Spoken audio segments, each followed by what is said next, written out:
Mr. Schragi and Mr. Tenney, are you able to turn your cameras on? I'm guessing. Unfortunately, no. Okay, so I'm going to change that in a second.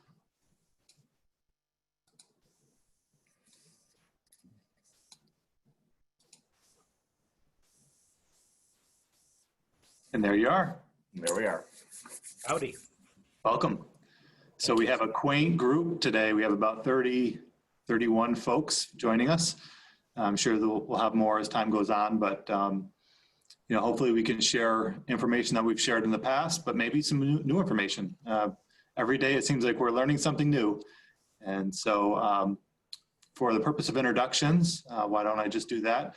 Matt Schragi is our Assistant Superintendent for Curriculum and Instruction, and Vern Tenney is our Director of Student and Administrative Services. And so basically he wears a lot of hats, and we'll talk a little bit about those, but specifically today we'll be talking about his role as it relates to our reopening and COVID.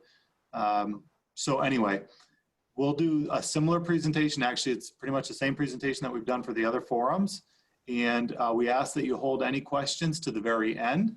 That way the presentation may answer some of those questions. And I just wanted to kind of recognize and commend our administrative team, our staff who have all provided so much input. And it really truly feels like every day we have new information, we have more information, feeling more and more comfortable and prepared for the reopening.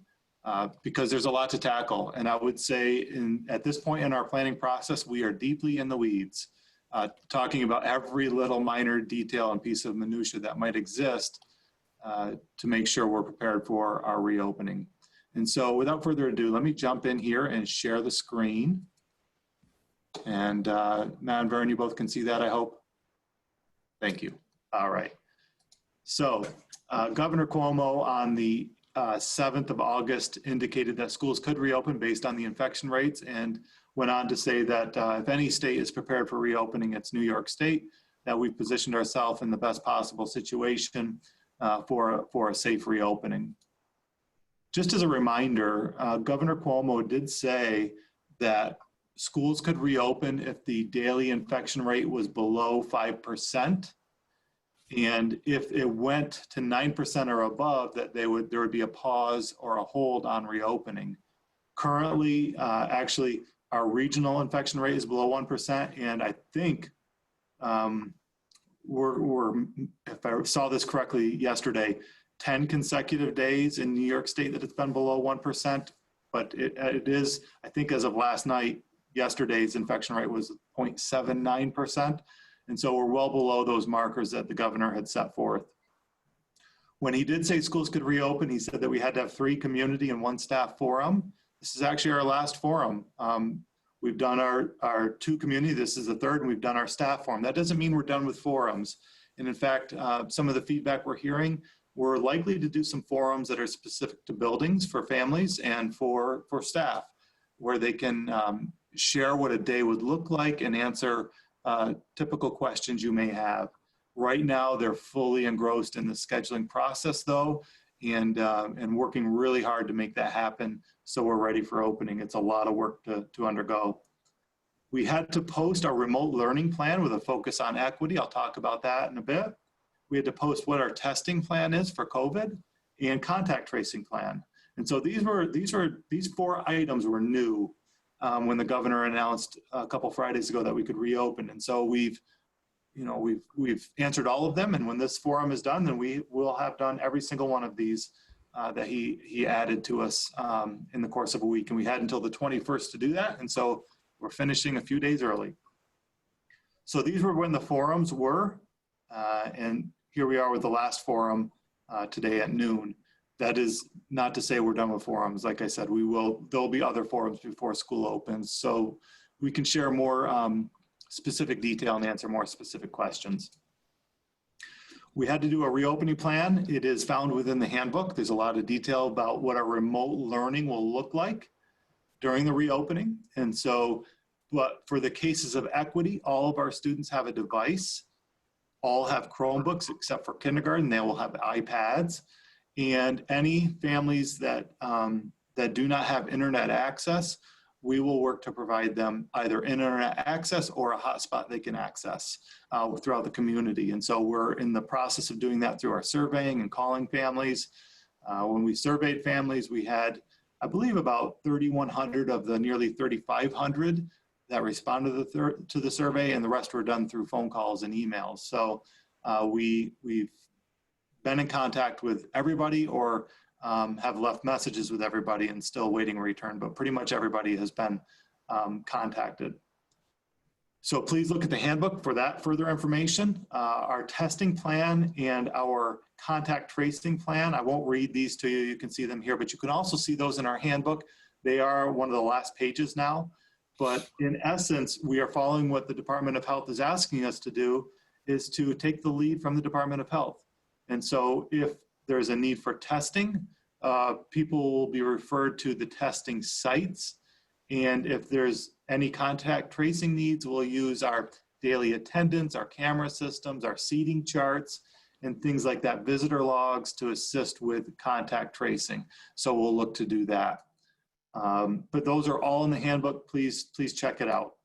Oh, and I should add that these two pieces, the district testing plan and the contact tracing plan, this is the same language being used by all the school districts in Ontario County. We work together on this language with the Department of Health. Just want to make sure people are clear and aware that there's two documents essentially that we are being forced to follow. The Department of Health, New York State Department of Health document, and the New York State Education Department reopening document. This one's about 140 so pages. The Department of Health is mid-20s. The Department of Health document does take precedent over the NICEAD document. And so when there's any kind of discrepancy, the Department of Health document is the one we need to refer to. But they're both on our website. Please feel free to reference those. Here is the debate that's been ongoing that really has made reopening difficult. It's around the concept of face coverings, social distancing, and barriers. When the documents first came out, it was clear that face coverings should be utilized when you couldn't social distance or have a barrier. And so schools started to create plans with that in mind. There was some clarity that affirmed that thinking. And then days later, there was a communication that said that thinking was wrong, that actually you have to wear a face covering and either be 6 feet of distance or a barrier. But that just because of a barrier is there doesn't mean you should forego distancing if you can distance. So that's a lot to really kind of wrap your head around. So in essence, you have to have a face covering and you have to have social distancing in most instances. So where things are a little bit different, for example, is if you're in band or chorus, 6 feet of distancing isn't enough. We need 12 by rule, by the guidance. When you're in lunch, kids have to be 6 feet apart, but can remove their face coverings to eat. And so there's just a lot of little details that we had to address as we created these plans, and they're within that reopening handbook and in the FAQ documents. But I also understand that's a lot of pages of information to read. I think you're talking close to 50 pages of information just in those two documents right now that we've created.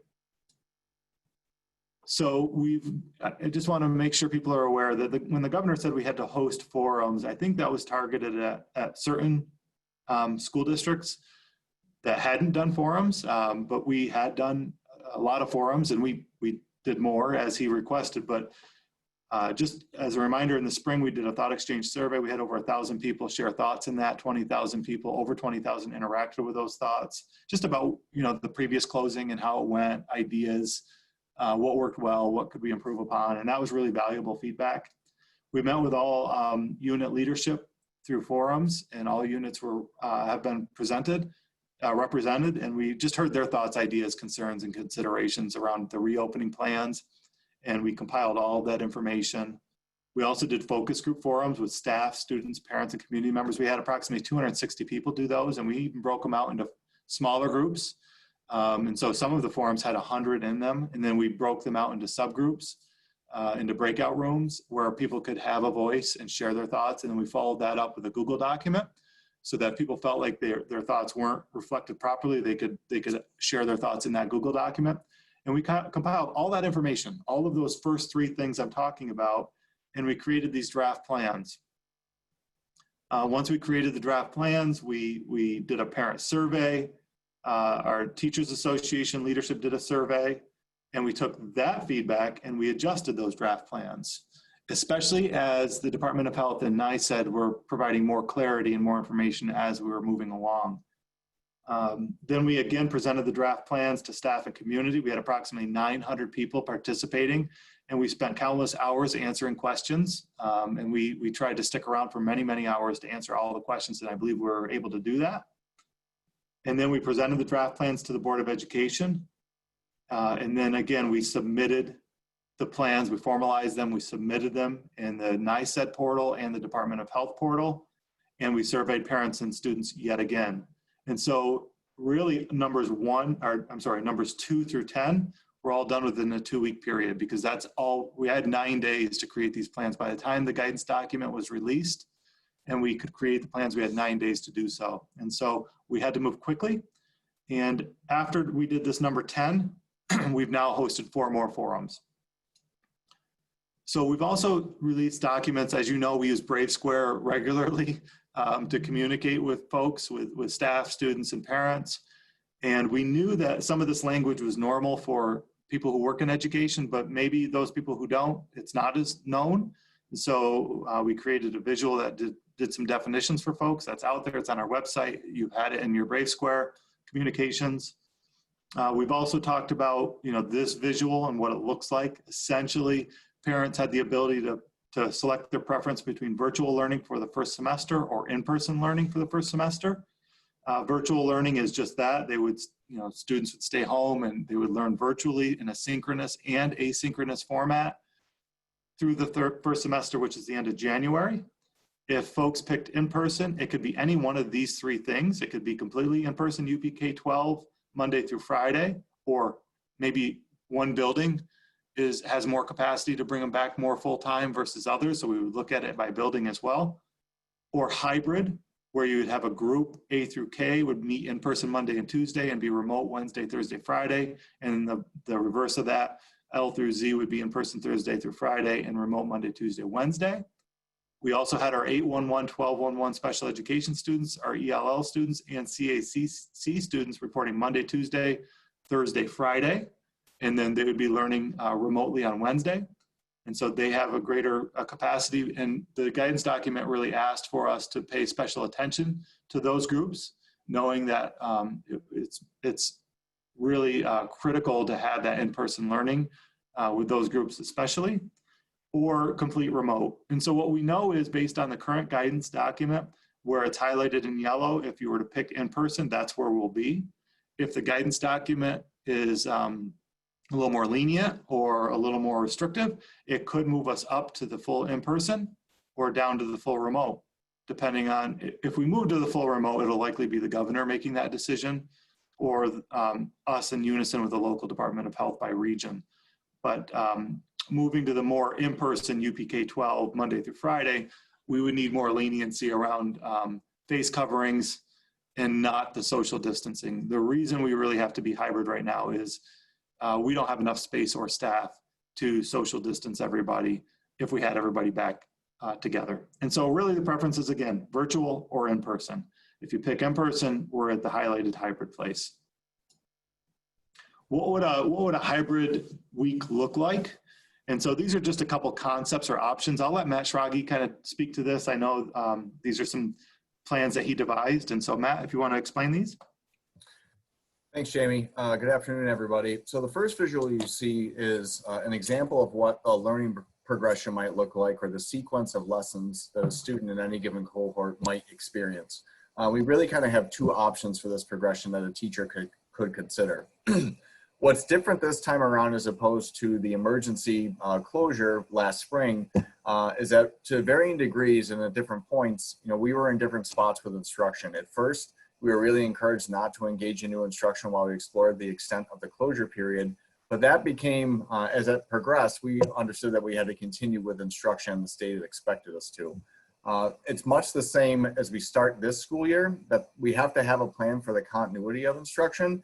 And what we wanted to try to provide a visual for families and our staff to recognize is whether a student is working virtually or in person in a hybrid model, we have to keep instruction moving forward. The state is expecting a certain level of assurances from us that we have to make sure that content and skills and curriculum are covered in alignment with New York State standards, as we would in a typical year. But our method for delivery is going to be a bit different.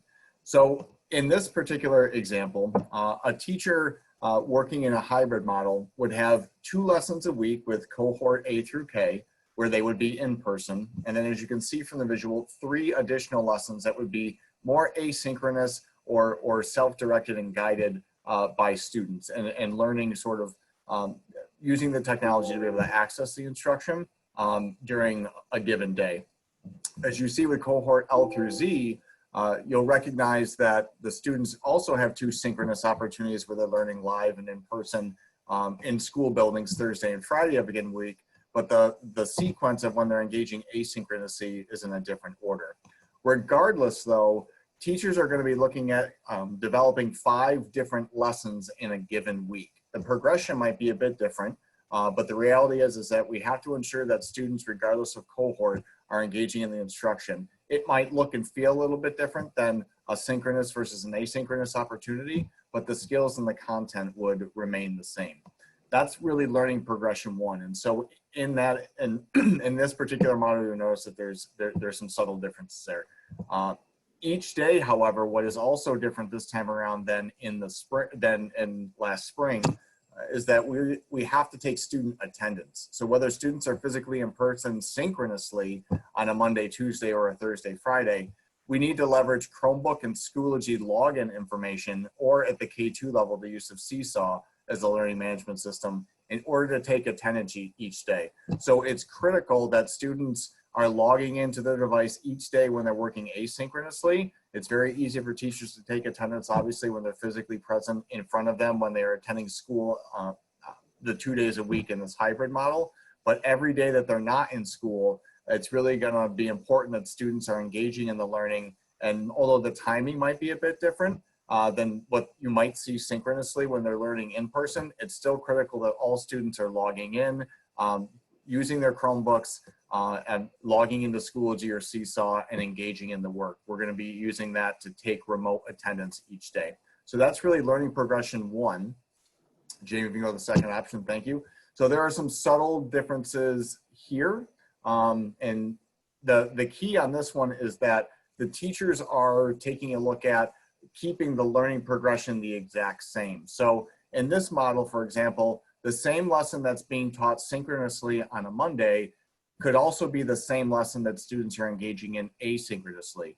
So if I was to take a look at perhaps the 2 different learning progressions, a math teacher, let's say, because they want to be much more sequential with their content and skills, might choose option 2, where the same lesson being taught in person on Monday is adapted for students to engage in asynchronously that same day. Whereas in the previous model, a teacher that might have some more flexibility with the sequence of the learning experiences might be able to adapt the learning experiences so they don't necessarily have to be in the same order, but within the course of a given week, the exact same content is covered. So this is going to differentiate between different content areas that feel that which learning progression makes the most sense for them. So as I mentioned, a math teacher might see the more sequential approach in option 2, where perhaps maybe an ELA or a social studies teacher might choose a different progression. There's no set way that we're going to be asking our teachers to engage in this. This provides them with the flexibility to be able to design the instruction that they feel will best meet their students' needs and is most adaptable to the curriculum and the content that they teach. But even with learning progression 2, the same things remain the same. One piece I didn't talk about with option 1 is the idea of assessment. Assessment and grading and attendance, all of those things are now to be in line with the same expectations, whether you're in-person learning or you're a virtual learner. So our approach to grading, our approach to assessment, and then the expectations for attendance are going to remain the same regardless of the model that you have selected. So if there are other questions, I'd be happy to take those as part of the forum conversation after the fact, but I'll turn things back over to Jamie. Thanks, Matt. Appreciate it.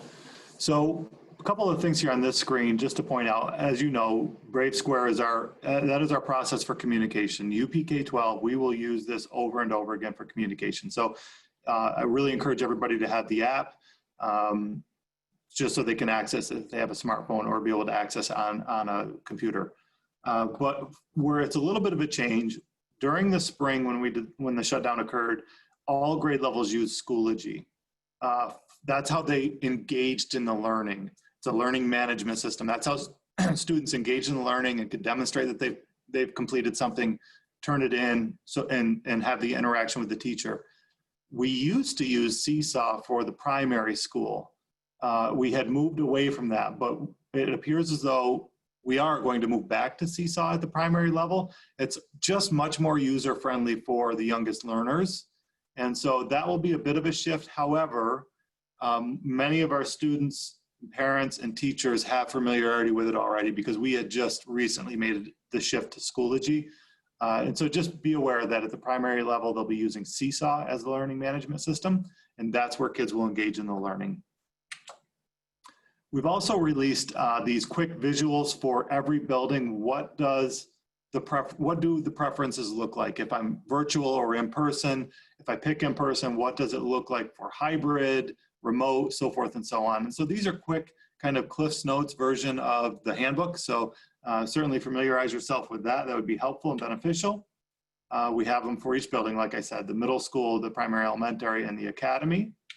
And then also on our website, I've referenced the handbook, which is on the left of your screen, and our FAQ. It is constantly being updated, the FAQ document, and it is categorized. So please just visit that occasionally. It might answer a lot of your questions. And so these are some of the more frequently asked questions. Before we open it up to questions from all of you, I thought we would kind of tackle these ones first and then open it up to your questions. But the first two questions are peculiar in that they are kind of the opposite of one another. I hear often from people say, why can't we just have students back 5 days per week? It does create a hardship on families with childcare and so forth. And we completely understand that. And then on the other end of things, we're hearing people say, why aren't we starting the year completely virtual or remote for everyone? I don't feel safe yet, is what some folks will say. And so it's just kind of a snapshot into what we're kind of experiencing. We have part of our community, parents, community members, we have our students and staff that both see it both ways. That some want to come back full-time, some want to start remote. And so by offering these preferences, these two options, we're hoping we can appeal to both vantage points and still provide quality education. The problem with not being able to return 5 days a week right now is we don't have the space or staff to keep people socially distanced at the 6 feet like we're required to. That's our belief and our interpretation and our understanding of the guidance right now is face covering and social distancing. We don't have the space for that.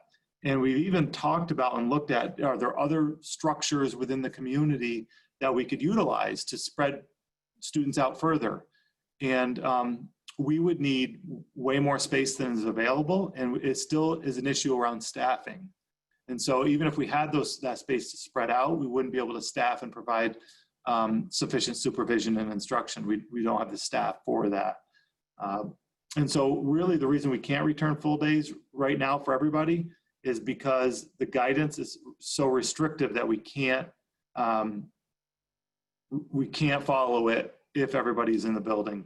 One person is at, or a couple of people have asked, how many of our students would it take to go virtual to have the rest of them be able to come back fully?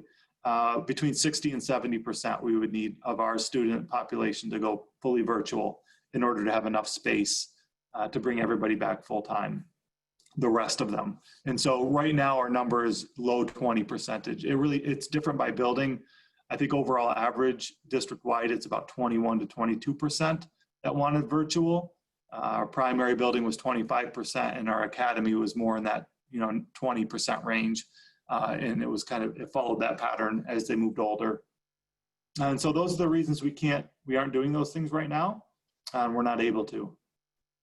So the next one is, if I choose virtual or in-person learning and it isn't working for us, can we switch? The easy answer to that, or the quick answer to that, is no. And what I'd like you to understand is why.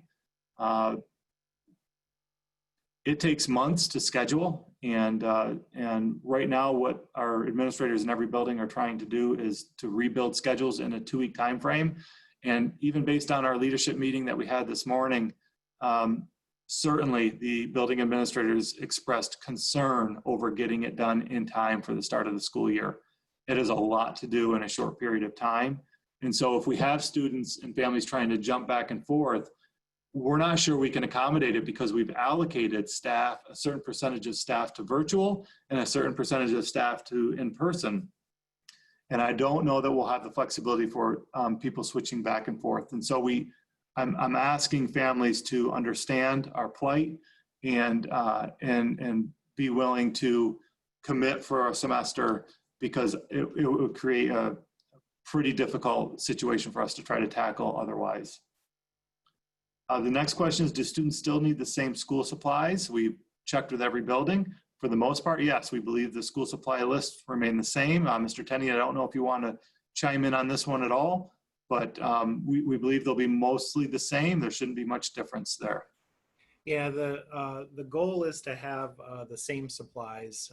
We don't want the supply list that went out well in advance, plus our great partners with the Spot have their backpack giveaway, and they use the supply lists. So virtually, not using that term on purpose, but our goal is, the same supplies as went out with the supply list.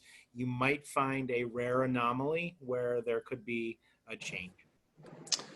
Thank you, Mr. Tenney. Do you want to take the next one? What will the cleaning process be like for buildings, bathrooms? Just in general, talk about our cleaning process, disinfectant process. Absolutely. So in the grand scheme, our plan for the large group areas, our custodial and maintenance staff will be hitting the large group areas, hallway bathrooms, doorknobs, you name it, with disinfectant spray. Classroom teachers will be provided with a spray bottle of a disinfectant and a cloth to wipe down if they choose to do so, desks and chairs.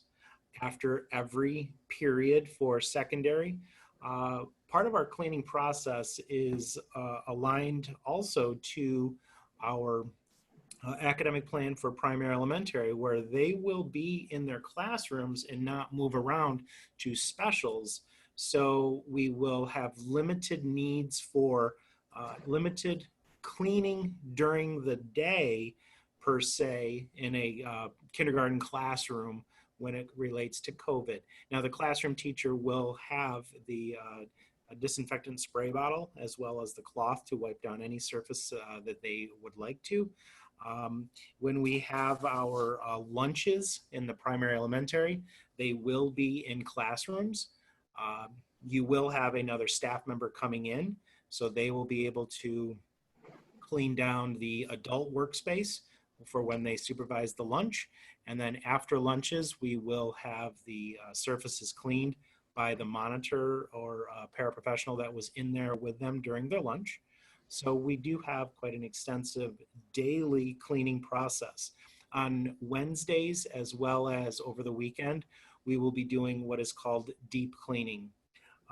That is where we will be doing some extensive cleaning with a spray mister that will go through and do virtually every single space in the building, and then doing more comprehensive cleaning in classrooms as well as the bathrooms. Thank you very much. And we also have a cleaning protocol for transportation, for buses and the like, with regularity of cleaning and wiping down handlebars and high touch surface areas. What we'll be doing is on Wednesdays, we'll be doing deep cleaning, real deep cleaning between cohorts before the next cohort comes in the buildings and in the buses, but we'll also be doing the disinfecting between runs and between the morning and afternoon runs and things like that. Thank you, Mr. Tunney. So question 7 and 8, Mr. Strachey, do you want to take those two? Sure. So question 7 is a reference to the amount of material or the rigor of the material covered, whether you're virtual and in person. Although the delivery model might be different, we have to provide assurances that we're covering the same material. So although the design may be a bit different, the amount of material and the academic challenge of the material, we're going to really be pushing our teachers to continue to collaborate with one another so that regardless of the experience, they're engaging in the learning in a similar fashion. And, you know, one thing to be clear about regarding rigor or challenge, that doesn't mean that there's going to be a higher volume of work. That doesn't necessarily equate to rigor. So we have to really think about, you know, the types of questions and what we're asking students to do with the content and skills that we're engaging them with on a day-to-day basis, how they're going to be expected to apply that information. So that's just a bit of a point of a clarification there. And if you choose the virtual piece, question 8, will you be able to take all the same classes as in person? The answer to that is no. Unfortunately, we cannot staff and schedule the same volume of classes. We just don't have enough people to be able to teach the same amount of in-person classes as we would virtual classes. We're going to do our very best to accommodate those perhaps unique those unique classes where, you know, students are looking for a very specific experience, and we're going to do our very best to get as much as we possibly can to students. But there's no guarantee that we're going to be able to have the exact same amount of courses and the exact same type of courses for students that are attending in person as compared to those that are attending virtually. Thank you, Matt. And I see, whoops, wrong button. I did not answer question number 4. What happens if a student or staff member gets COVID? So if it happens during the school day, we have to designate an isolation room if they have symptoms, and they'll be evaluated by our nursing staff. Vern, do you want to talk a little bit about this question? Yes, so if we have anybody who starts to show symptoms during the academic day, they will be escorted to the isolation room. The isolation room designated in each building is equipped with bathroom, water for cleaning. It also will be equipped with cots and PPE supplies. The nurse will accompany the staff member or student to that location. They will go through and do a more thorough symptom check. And then if it is a student, they will get in touch immediately with parent or guardian. If it's a staff member, we will guide them to, get to speak with their primary healthcare provider. When it comes to when someone is identified with symptoms, when the parent comes to pick up the child, we will provide them with what should be your next steps and what should be a process for you to determine when you can come back to school. Now, if we have a situation where a child or a staff member starts to show symptoms, we will also go to where they were located when the symptoms started to show. And then we will do either, if it's possible, we will isolate the location for 24 hours. In reality, in a school, that's probably going to be darn near impossible. So then we will have the custodial staff come and do a thorough cleaning of the space the child or adult were in. If we have someone come down with symptoms, we would also then alert the Department of Health and then follow their guidance as well. Thank you very much. Okay, and then parent survey, the preference survey went out. It's completed. This has been closed, and we are creating schedules based on the survey. So thank you all who completed that. And then ultimately, I just want to recognize that we don't love any of these plans. We don't really like any of these plans, because what we love is what you see here on the screen, and that is staff and students and everybody back really engaging. It's about relationships. It's about preparing students for what's next. Right now, we have a crisis that we're trying to manage. We have a pandemic that we're trying to manage. And so we recognize it's not ideal, and we apologize for the hardship the situation is creating for staff and families. But we're hopeful that we will be back to our normal as soon as possible. And so with that, I will stop sharing the screen and open it up to the questions. I see we have some already rolling in. And so let's just start tackling these. And I know some of the questions have been answered in writing format as well. But the first question is, do you consider keeping students together from the primary prior year? Example, will this person's first grader be with the same students that they had when they were in kindergarten to ease the transition? Matt, do you want to talk a little bit about that? Yeah, so right now I know our administrative team is doing the very best they can to try to help group students.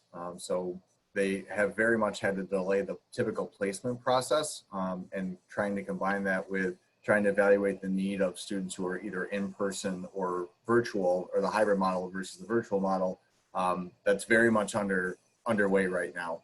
I do know that some consideration was given to that. And so part of the middle ground on that is I know the administrative team is working with the building to try to help see if they can look for opportunities to group some students together that they may have been in a class with previously or from the prior year to the best of their ability. It won't be perfect, but they have given consideration to that. But not consideration to having the very same group of students transition to the very same group of students from one year to the next.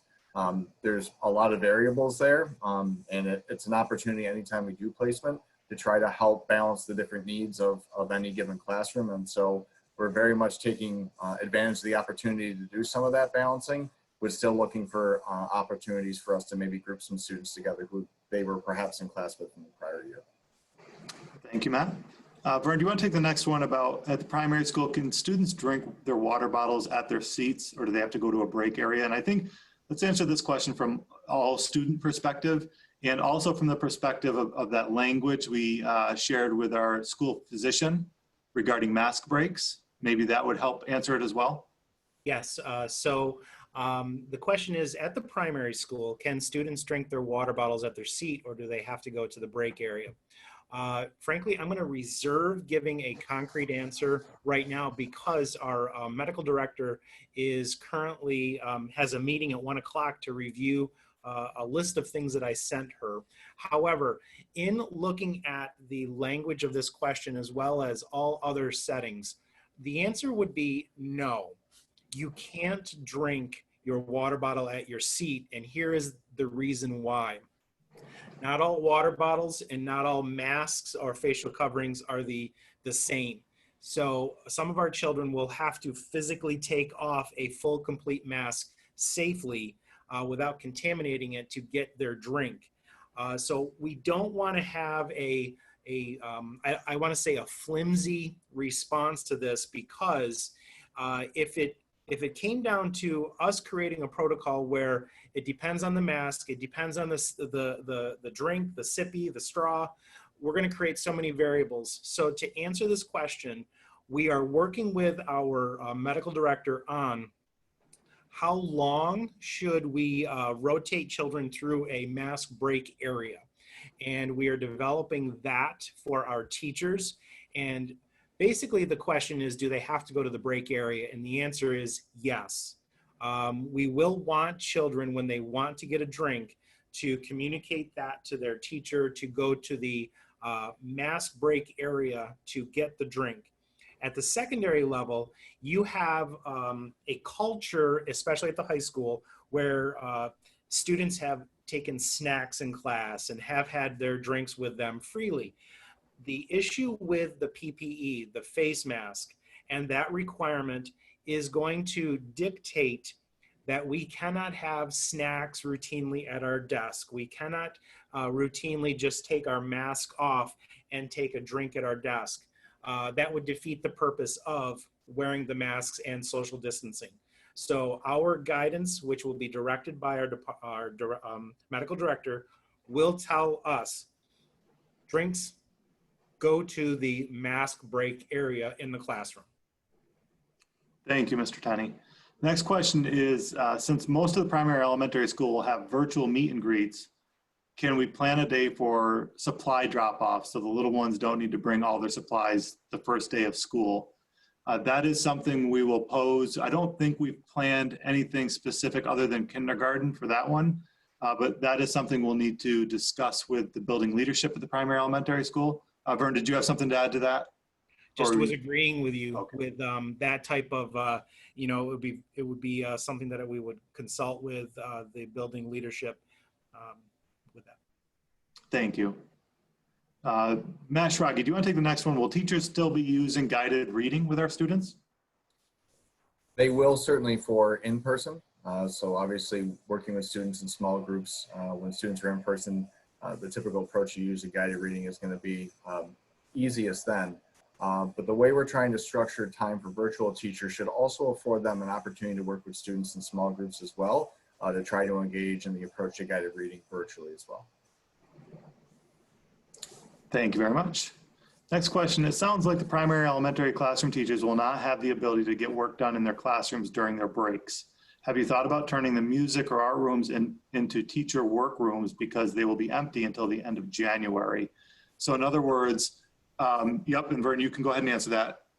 Some of those teachers will be going to the classroom instead of the kids going to the art and music rooms, so we don't have those cohort intermingling. Vern, do you want to take the answer? Yeah, so you will also have the libraries, and building leadership right now is working to develop, I don't want to say a schedule, but to develop the spaces for teachers to go to during their unassigned periods, so they can go and set up with their Chromebook and do work while the specialists come to their classroom. So yes, not just an art or a music classroom. We're looking at other spaces for the primary elementary teachers to be able to work during their unassigned periods. Thank you very much. The next question, that we discuss special education as 811 and 1211, but what about 1511 or 15-1 classrooms? Currently, our reopening plan has 15-1 classrooms going in the hybrid. So those students would report 2 days a week, and then they would learn remotely for 3 days a week, but they would get their special education services either in person or remotely on the remote days. Matt, I don't know if you wanted to add anything to that, or you feel like I covered it. Yeah, I think in a nutshell that covers it. Okay, thank you. The next question, I believe what this parent is asking, so we talked about in one of the previous forums of professional learning for parents around how do you do Brave Square, how do you do assignments, what just the how do you for parents that maybe aren't as familiar with technology, and can we do that professional learning before school starts? That's a great question. We've talked a little bit with our tech integrators and our director of professional development. Matt, do we have an update on that or not yet? I'm not sure if we have a solidified plan on that yet. I don't think we do. No, some of that is still under development. We're also trying to develop almost kind of like a snapshot of all the different tech devices and tools. Caroline Chapman, our director of communications, is working on trying to have a one-stop shop where if you see some of these different apps or programs that students might interact with, we're trying to create something that you would sort of hover over it. It'll give you a brief description, perhaps even a video about what that information is and how you might interact with, or how a student might interact with that. That's another resource we're hoping to have available to parents as well as part of the reopening. Thank you very much. The next one is, what is a policy for students switching classes at the same time with hundreds of students in the hall? If you look at the Department of Health guidance document, it recognizes that there's congregation areas where it will be where you'll be unable to maintain social distancing and passing time in the hallway, waiting in a foyer or atrium area, elevators it references. There are times when we won't be able to sustain the 6 feet of distancing, and that's allowable. But of course, face coverings need to be maintained as well. Vern, anything to add to that? Everything that you said is spot on. The other factor is that your hallways will be reduced by more than 50% due to the cohorts as well as the students in virtual. So frankly, I've been in the high school when we've had almost an entire grade level out, and it is amazing how thinned out the hallways are. So now if we're not talking about a grade level out, we're talking about more than 50%. Yes, the hallways will still have hundreds of kids, but the spacing will be allowable for a lot of safe movement. And with it being no more than 3 to 4 minutes, it falls in line with the guidance that we got. Thank you very much. If you pick hybrid remote learning on the 3 days the students have remote learning lessons, will the teachers be given classroom lessons on the screen as if they were in class? And so maybe between Matt and I, we can both kind of take our shot at this. So on the remote learning days, there's a few ways it'll work. It could work. A teacher could opt to say, I'm going to stream my lesson and kids can watch it, and I'll record that streaming or record a lesson and upload it into Schoology so they can watch it later. Or they may say, I'm going to create a video of a lesson that they will engage in, or I'm going to share a learning activity that the student will engage in that will cover the same content that they need to cover to move the content forward. And so there will be some options. Matt, do you want to add any specificity to that? Not much more beyond that. You know, if a teacher isn't recording making a recording of themselves or making a recording of what's happening in class because they're streaming it. The goal is for the directions, the materials, and the instruction to be more asynchronous and more student directed and guided. And teachers know that if they're not going to go the route of having something more specifically recorded or uploaded, that the directions and the information need to be really clear, so a student can, in a more self-directed or asynchronous manner, engage in the learning. Thank you very much. The next question at this time, is it anticipated that school will start on September 9th? That is our start date for students. It's a Wednesday, which is a remote learning day for everybody. And so there will be learning engagement for all students on that day. More information to follow.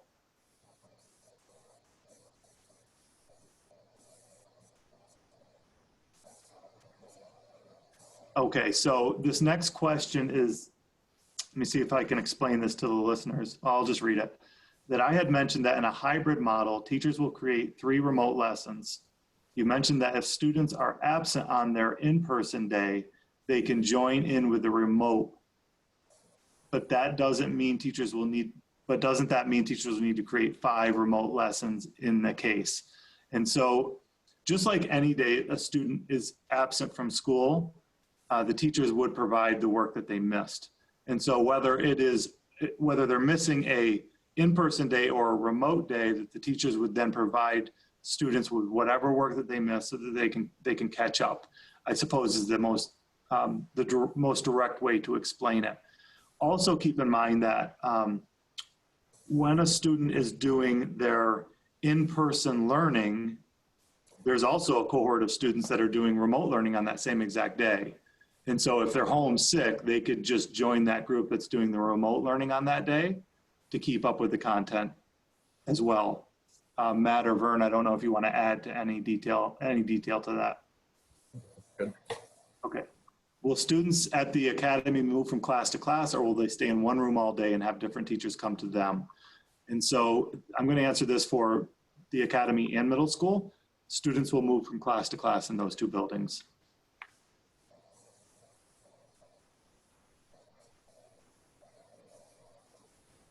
So what's the rationale for elementary teachers not having live instruction on Wednesdays when other districts are expecting elementary teachers to teach live 5 days per week?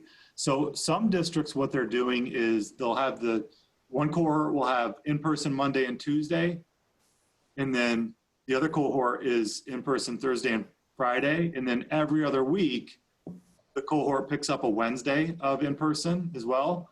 So essentially, over a 10-day period, there'll be 5 live lessons for each cohort instead of 4 like what ours is right now. We may get to that point, but right now we're feeling like we need, and we're building our Wednesday schedules right now for a pretty significant amount of time for teachers to work with their departments and grade levels and engage in professional learning. so that we're able to effectively deliver remote instruction, because that's a piece that is a heavy lift. And so we do need to start the year with utilizing that Wednesday for asynchronous remote learning and a heavy focus on grade level department collaboration and professional learning. And so that we know that we can do it and teach in an impactful way. But later down the road, we may be able to be ready to move to what you're suggesting. Again, Vern or Matt, feel free to chime in. We're good. So the first day of school, September 9th, what might that look like? So Matt, I know you've kind of started talking with some of our directors about preparing for that day, and Vern, you can chime in too, and certainly I could answer it, but why don't we start with Matt, and what would that first day on the 9th look like, do you think? Yeah, certainly we're going to have to send some more detail out about what students can and should expect that day. But a lot of what we're thinking, given that it's going to start on a remote day, is to have students spend a little bit of time getting acclimated to what it might mean to engage in learning remotely. And so through a variety of activities and experiences we're hoping to design for kids, it should help get them acclimated to what that might look like. We're going to need the in-person days to reinforce and answer questions for students. So over those first couple of days of instruction, that'll really, I think, get everybody on some more firm ground.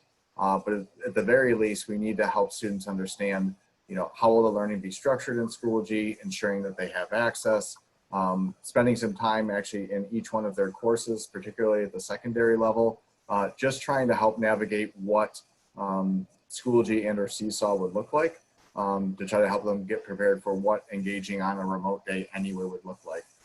And then, as I mentioned, reinforcing some of those experiences, allowing teachers to answer questions from students over the course of the next 4 days when the different cohorts attend on that Thursday, Friday, and then the following Monday, the Monday and Tuesday the following week. So it'd be kind of like an onboarding and some social emotional support as well. Sorry, Vern, you were about to talk. I was just going to also add the safety information. We have staff at the primary elementary school meeting today to discuss the creation of safety videos. So we will have, that type of information for families to review even prior to that Wednesday. But some of those safety things in terms of the state wants us to educate all families or share information with all families on proper mask care, how to put on, what's the proper way to wear a mask, how do you social distance, importance of the hygiene piece. There's, not an extensive number or a lot of time to be dedicated to, but it is still that consistent messaging of what can we do as a community to try to stay healthy and safe even beyond COVID. So you're on a roll, Mr. Tenney. You want to take the next one regarding the reference allergies? Oh, absolutely. Every student and staff member will have to complete a health questionnaire. The student necessarily will not be completing it. It'll be sent to the parent or guardian. And one of the 4 sets of questions, the question that is addressing this item, for the symptoms, what if it is known allergies or other? How are you going to separate out known, or how do you know for sure? Well, the health questionnaire that everyone will be completing prior to school gets right at that. I actually pulled it up so you could hear it. The question is, have you experienced any of the following symptoms of COVID-19 that you cannot explain? We have just recently entered ragweed season, and I love it. I am sneezing all day long. I am having my allergy fits. I know why I have those symptoms. So you know your children. If you know why they have a runny nose and it is because it is ragweed season, then you are not answering in the affirmative that you are experiencing COVID-19 symptoms. The key is Do you know why? Can you explain? So that is the part of the health questionnaire that really is important for everyone to take serious, as well as it is a requirement for everyone to take prior to school. And if families can't have their or don't complete it prior to school, we will have a system set up where we will come to the child and have that questionnaire answered on the spot. Thank you, Vern. The next question, when will middle and high school kids get their schedules? This would really be for everybody, all of our students. We're hoping by September 1st.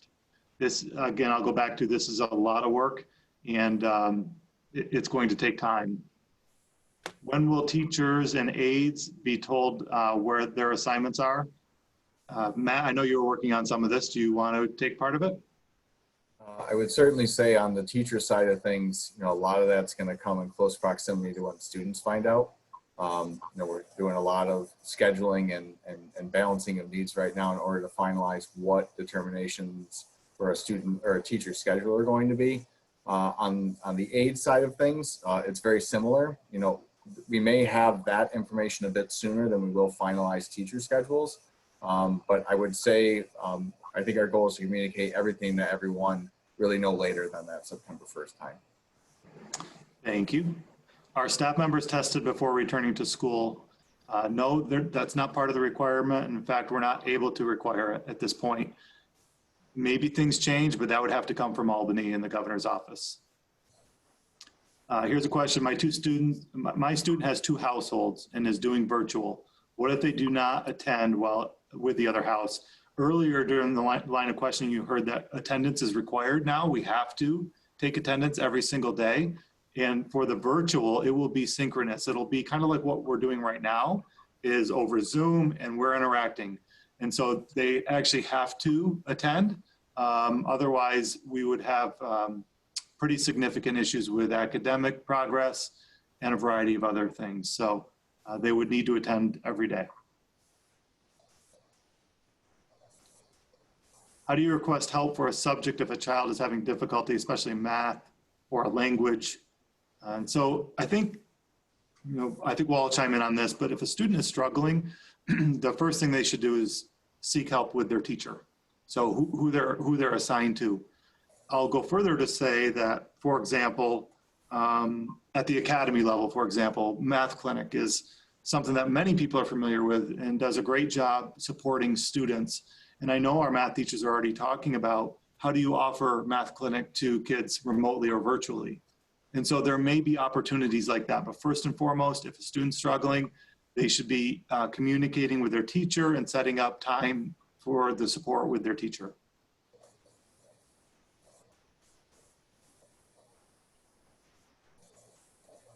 Yeah, so if a student travels to a location that's designated as a mandated quarantine upon return, they would then need to quarantine upon their return, and they would engage in their work remotely. Even if they're in a hybrid, they wouldn't come for those 2 days until they fulfill their quarantine, and then they would come back, but they would engage in that work remotely in the meantime. This question in particular mentions a place that maybe isn't on the mandatory quarantine. And if it's not on a mandatory quarantine place, they wouldn't need to quarantine when they return. But that changes daily. Vern, looks like you want to add to that. Yeah, I was just trying to quickly pull up the state guidance on this. And I've gone to the dentist, and the dentist will ask the question, have you traveled to any of the states on the quarantine list or a foreign country? And I was trying to find in the guidance if there is a listing, comprehensive listing of states and countries. I can only find the states right now. So if you travel outside of the United States and you are returning and it's in that 2-week window, I would ask, okay? And call your school counselor or building administration, or call me at 396-3997, and I will try to get that answer for you. but we're relying on, like Superintendent Farr just said, we're relying on this updated document as much as on a day-to-day basis when the state updates their list of those areas that are on the restricted list. Thank you. Will UPK students be given an iPod, or iPad perhaps, or does the parent need to supply one? UPK students will be given a Chromebook, and so that's what they'll actually utilize. And the school provides it. If I have a child who medically needs to have a snack and drink throughout the day, where would they do that? In the classroom or nurse's office? Not likely the nurse's office. Vern, do you want to take this one? I would say if your child has a medical issue that is known by the nurse, by the classroom teacher, reach out in advance because then if that's on the child health care plan, then the teacher will know that this child needs to possibly, if they're younger, possibly prompted for a break. So they are getting their snack and maintaining their requirements for PPE and social distancing. Thank you, Vern. Appreciate it. Matt, do you want to take the next two? How long will the UPK day be for UPK students, and the one after that about, it's the second part of the question. We just answered the first part about, testing and grading. Yeah, so in terms of the UPK day, we're still looking at whether it's the virtual or the in-person piece, delivering it in the same time frame, looking at half day for students, whether it's the AM or PM. In relationship to the grading component, we are looking at trying to keep grading systems consistent. So again, just as we talked about with the expectations for the teaching and learning occurring, whether you're virtual or in person, we want the instruction to be the same. So the grading is also going to be the same, which also means, again, the same expectations for timelines and attendance and work completion and grading. Those are all going to be the same as if students were engaging in the instruction virtually or hybrid. So, that is a bit of a shift from the spring, where again was more of an emergency situation, but now, the state is asking us to provide a certain level of assurances that we're not only engaging students in the learning in the same way, but the attendance and the grading and the other pieces are also consistent. Thank you very much. The next one is just being complimentary, and I just want to say we are where we are, not because of me, but because of our team. We have a fantastic team. You see Matt and you see Vern here, and we have many others that really have helped us get to where we are, and none of it could be done alone. We're so blessed with such a fantastic team of folks, and thank you for the kind remarks. This next question is, it looks like Vern wants to take it. I kind of wanted to take it, but go ahead, Vern. I wanted to take advantage of, I just got an email directing me to the CDC website, and they have an extensive resource on traveling outside of the United States.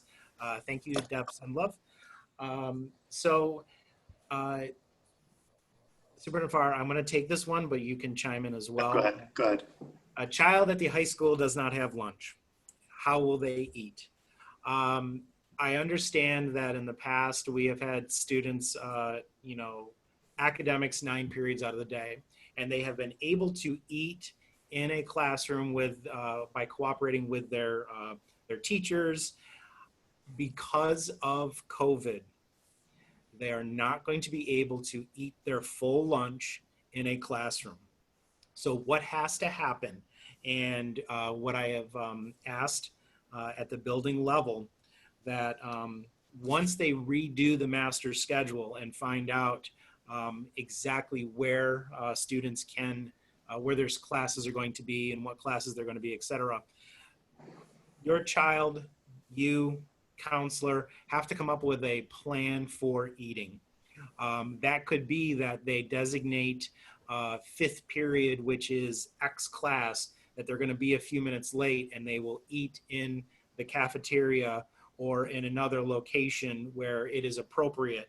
But we cannot have students at the high school level coming in, taking masks off and eating because that space is not going to be organized for eating and then immediately cleaning as well. So it can't happen. Thank you, Vern. And I guess the question I was looking at was the question specifically, why can primary school students eat lunch in the classroom but not drink from a water bottle at their desk? And so this goes to the language. In the guidance document, it says that students need to be 6 feet apart for lunch and be allowed to take their mask off. But in the classroom, when instruction is occurring, we don't have that same amount of leniency. The core activity of lunch is eating, and you can't do so with a mask on. Whereas in a class where instruction is occurring, you can learn with the mask on. Now, I also want to kind of just reference back to what Vern had said earlier. We are in discussions with our medical professional on this. We may be allowed to offer a child an opportunity to eat or to take a drink at their desk. We don't think so right now based on what we know. But we are in those conversations with our medical professional because we want to make sure we're making the right decisions on that. So I know it appears as two kind of opposite stances, but in the guidance language for lunch purposes, when they're eating lunch, we are allowed to do it. But for instructional, we're not. Vern, do you want to add to that? Or do you think I was? I'm spot on. The only thing that I would add to that is, especially at the primary elementary, this lunch at your desk and only at your desk and limited interaction with others, as long as you maintain that social distancing, that's a change in behaviors. And the adult who will be in there will be really supervising to make sure that children stay seated while they're eating. Now, when there's instruction going on, there is a mask on and there is more movement, not out of your seat and such, but if we have to look at in terms of group behavior and group dynamics. So trying to put the expectation in place that, yeah, we want our children who are already going to be in a tough spot to be able to take their mask off to get a drink. That's going to be tough in terms of maintaining the social distancing and the safety. So we really want to see what our medical director comes up with after I meet with her again. Thank you. Next question is, does that mean the libraries won't be open for students? And I think that's in reference to teachers being able to go to the libraries if they can't be in their classroom for planning purposes. And I'll just say, first of all, not necessarily true. Our libraries are pretty large and have different areas to them where people could work from. But Vern, do you want to talk about the libraries at all and whether or not they'll be open? Yeah, the primary elementary class libraries will be libraries on a cart. They will bring, typically they will bring the library and opportunities for students to select books, peruse books to the classrooms. Secondary libraries are open, they're open spaces for students, but the desire to get more reading materials and library exploration, the books themselves to our students is job number one. So our librarians are trying to come up with a system for them to bring carts of the popular texts, the popular books, resources to the students for them to select, to then sign out and then bring back. We're developing a quarantine protocol for library books and such. So we will be bringing the contents of the library to the children at the primary elementary. Secondary, those spaces will be open. And the main difference is there at secondary level, there is no library instruction or library full class opportunities per se, like they have at the primary elementary. The library instruction at the secondary level is more teacher self-selected. Thank you. The next one, do we need the duplicate school supplies for home days? No, you would be able to bring your school supplies back and forth. Will kids have in-person PE? They will have in-person PE and they will have remote PE. And we're actually working on, the questions come up several times about wearing face coverings in physical education. And we're still working on clarity around that. But we believe if they're outside and 12 feet or more apart, that they would not have face coverings. And this is based on the World Health Organization guidance. And so we've been in some initial conversations about that, myself, Vern, and a few others. And so we're working on that specific guidance. Again, we just want to make sure we're doing this right. And there's a lot of information out there that we need to sift through. Superintendent Farr, I know that I have, I think I created the next one with the conflicting information. Go ahead. And I know exactly how I did it. The question is, there's conflicting information. Has been said that students can have snack at their seat, typical routine at the primary school. So what I want to go back to is, there was a question for an individual child at a unstructured time. Can they just pull out their snack and eat it when they want? Snack time is a more scheduled opportunity at the primary school, where it is now it is snack time and the whole class participates in it. In that situation, snack time is at the desk. It is 100% fine. But in terms of, can an individual child at their choosing pick out their snack, eat it when they want? The answer is no. So when it is part of a whole group activity that is monitored for that purpose, that is fine. It's the same as lunch at their desk. When it is something that is individualized, that's where we can't have individualized situations where snacks are going on at the same, at different times. Thank you. Next question: for seniors driving to school and to morning session at Finger Lakes Technical and Career Center, can they drive directly there instead of going to the academy first? Voc Ed is allowing students to drive if the school district allows it also. We believe we'll be allowing it, and what I would tell you to do is to call your counselor or email your counselor and to engage in that conversation that way. We do believe we will allow it. So great question. Can teachers still? Go ahead. Sorry, the thing that I want to add there for that question is, make sure they have late arrival for first period. And if they have late arrival for first period and they drive directly to FLTCC, that's most likely allowable. But if they have a first period class and they haven't done the late arrival process approval, and they're not attending that and going directly to FLTCC, that's probably not going to be allowed. That's where my old principal hat came on when I was reading through that question. Sorry about that. That's great. I'm glad you added it. How about the flexible seating, yoga mats, lap desks, rockers, as long as they're not shared? I think as long as they are individualized for the entire day, if they are something that you are going to have Johnny use at 9:30 to 10:30, and then Susie use that from 10:30 to 11:30, there's got to be a way to clean it. So anything that you're talking about that is non-standard seating, we have to figure out how do we wipe it down with the disinfectant cleaner. Thank you. Are there rules on face masks, materials, or neck gaiters? The only thing I would say right now is we're waiting on ruling on the neck gaiters, which is kind of a bummer because I've ordered a lot of them for myself and my kids.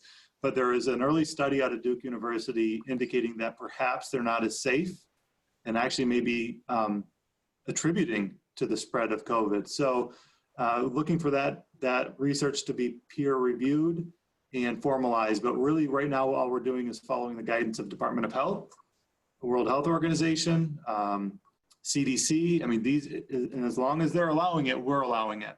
But I do suspect that may change for neck gaiters. So just to be aware. And again, Vern, chime in if you like. Spot on. We stick with the Department of Health guidance, and I was given some guidance that the Department of Health won't respond until that study has been peer reviewed, just like you said. Thank you. Matt, do you want to take the next one on remote learning days? Both parents are working. Can you read the question, then answer it?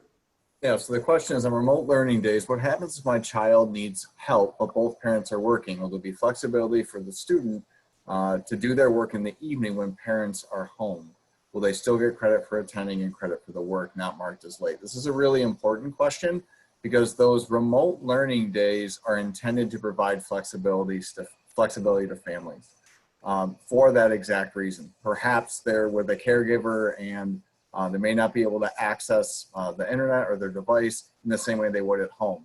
Not to mention some families might have a preference to say, you know what, I really want to be around and there when my child is engaging in the work, and so can they do it later on? So the short answer to this is yes.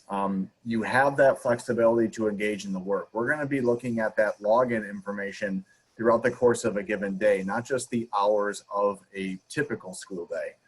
So if you're a family that's in the situation that this particular person has posed this question, absolutely the schoolwork can be accomplished later in the evening, and provided that the child is engaging in the work, they're staying current with timelines and deadlines. It is intended for those remote asynchronous days to be flexible because every family situation is different. Thank you very much. You're welcome.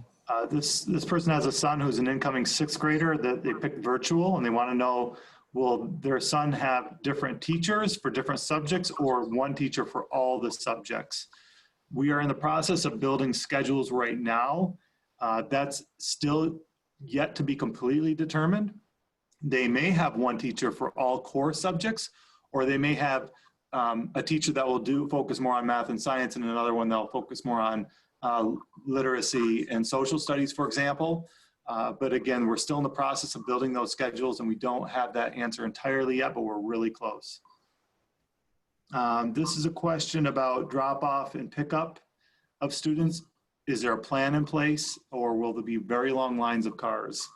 So primary elementary school has been working really hard on the plan with Vern, actually, and they think they have a plan that's might be so good that they would want to continue this when normalcy returns.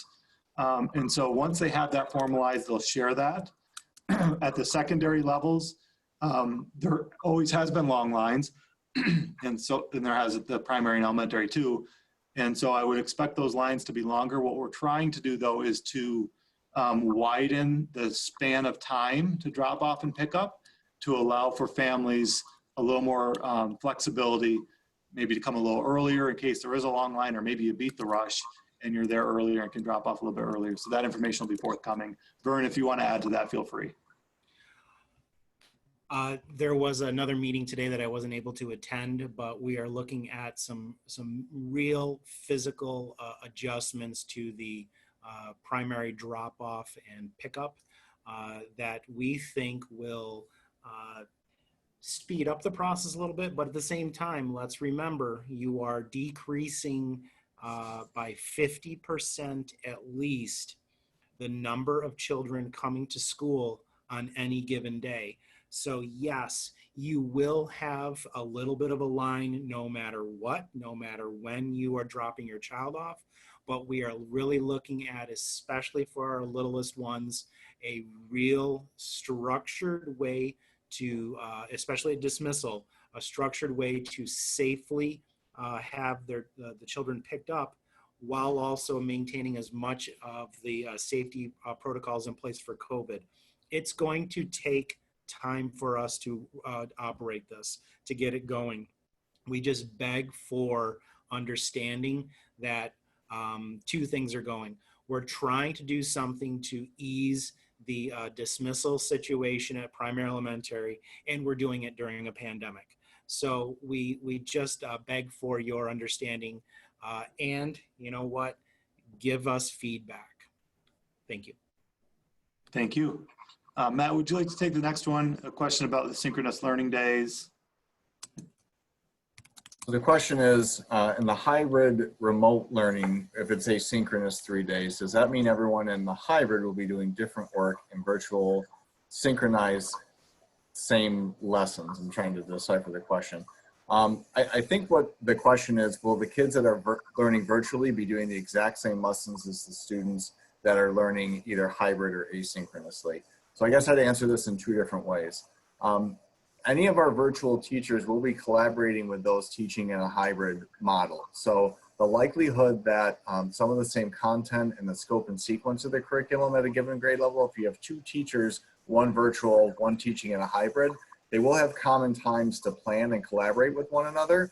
The design of the instruction might be different, but typically the scope and sequence of the learning would be somewhat consistent.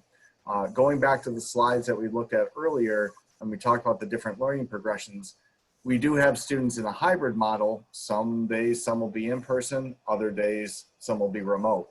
A teacher within a given week is going to have 5 lessons of instruction that they're going to be planning for students. It's the how they do that could differentiate. So again, a teacher might decide, I've got these 5 lessons, I've got these 2 that are designed for in-person, but I'm going to adapt for the asynchronous students and sort of think about the progression that way. Or a teacher might decide, I'm going to do the exact same instruction every single day and take that same lesson. Again, the example I use is more of a math teacher who really might feel strongly that the sequence needs to be the exact same versus kind of more flexible.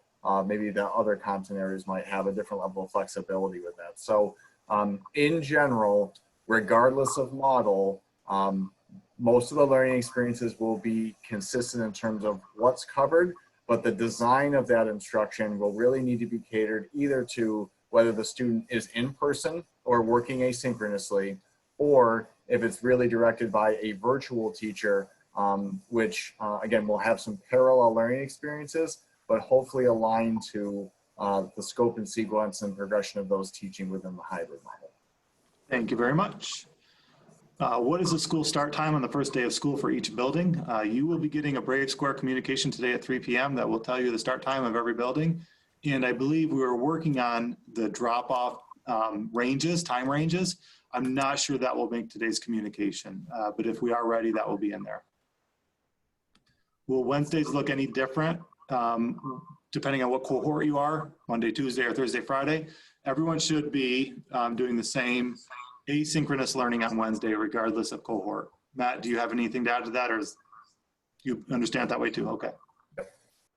This is many team staff meetings include 15 to 20 people. Try to ensure the safety of our staff by requiring these meetings to be virtual. Vern, do you want to talk about that one, or would you like me to? I was just going to say that we understand that some of our staffings, grade level meetings have more than 12. So two options will really be driving what we can do. The first thing is the power of Zoom. We can have those virtual meetings. That's very, we see that. The other thing is that when you start talking about space and space that's large enough to safely meet with 13 people, 14 people, we have the cafeteria. We have those large spaces that, yes, we can socially distance to be able to have our large group meetings, not building meetings. Okay, we don't have a space for that. But your grade level meetings that are very important to have, the entire first grade there with service providers, I get it. So we can establish those spaces and the potential schedule for you to have that opportunity, especially on possibly those Wednesdays. Thank you very much. Will there be pickup for iPads and Chromebooks for the first day?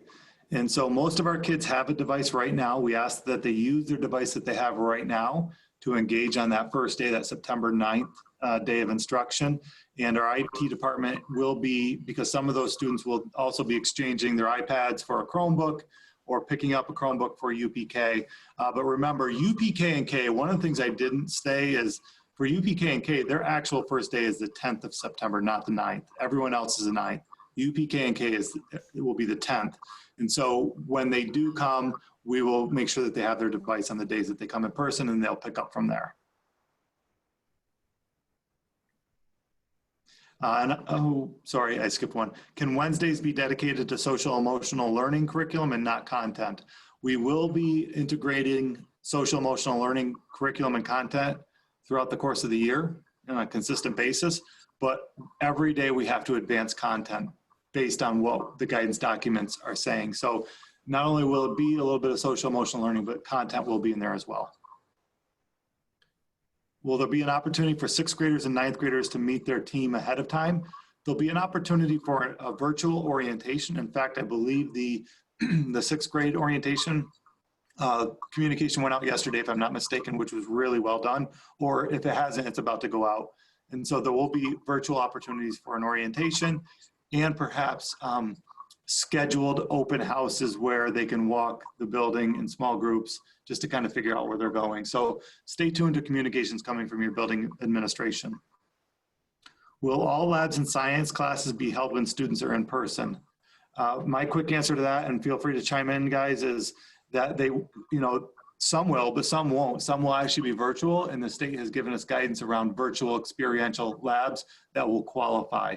And so, yes, some will be in person, but some will also be virtually. The only thing about labs that I wanted to add is that for those in the hybrid model, the labs that will be conducted in person will have to be adjusted slightly. So we are taking the safety precautions for equipment.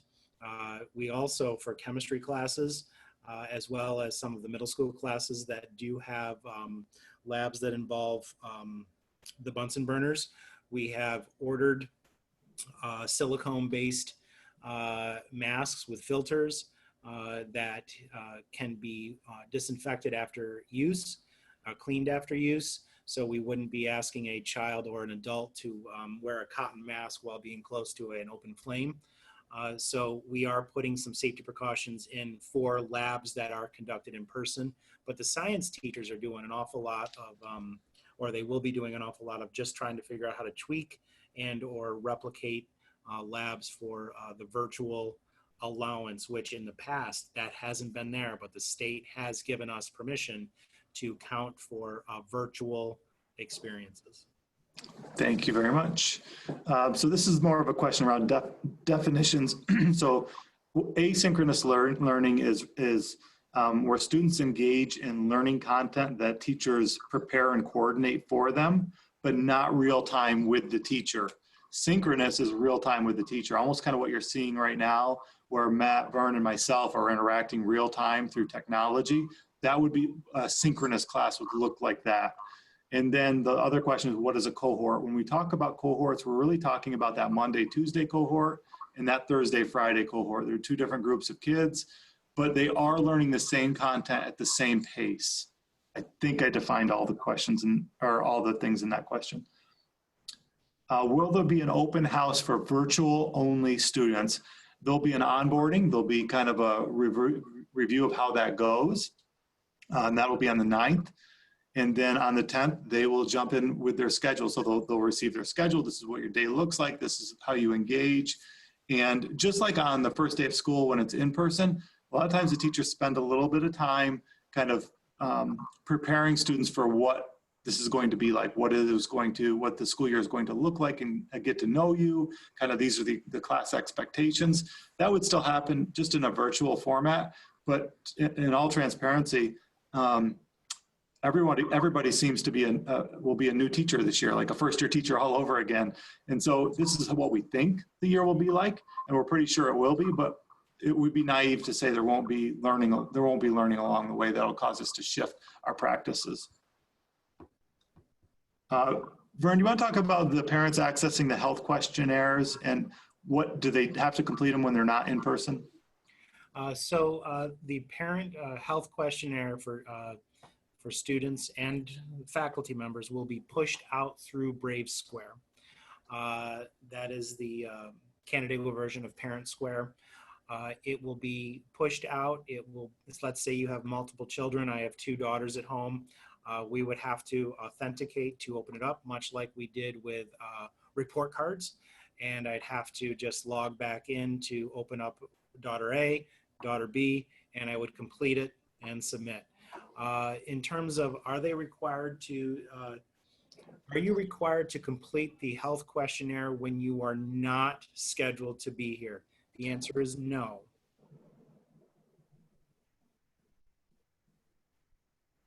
Thank you. Sorry, I was reading a question ahead. That was an abrupt end.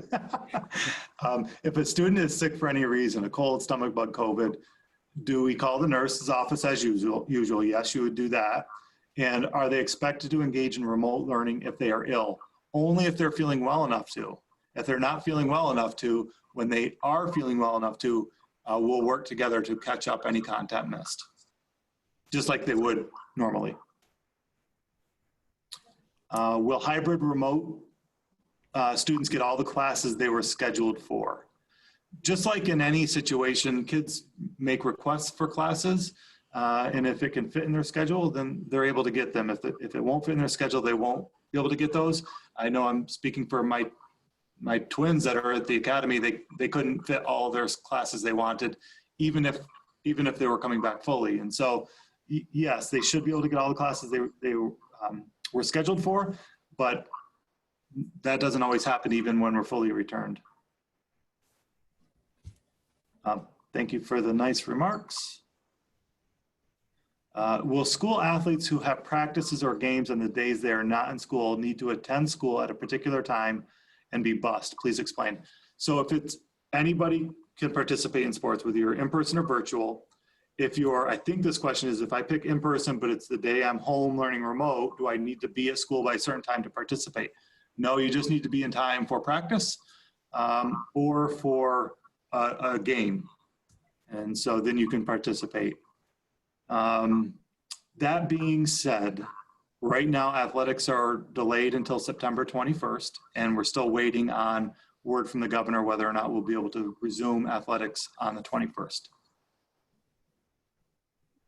For UPK students on the other 3 days, there will be remote learning. Actually, during the last closure, our UPK teachers worked really hard to provide remote learning opportunities for our UPK students, and they felt like it was fairly successful. They were pretty excited about what they're able to do.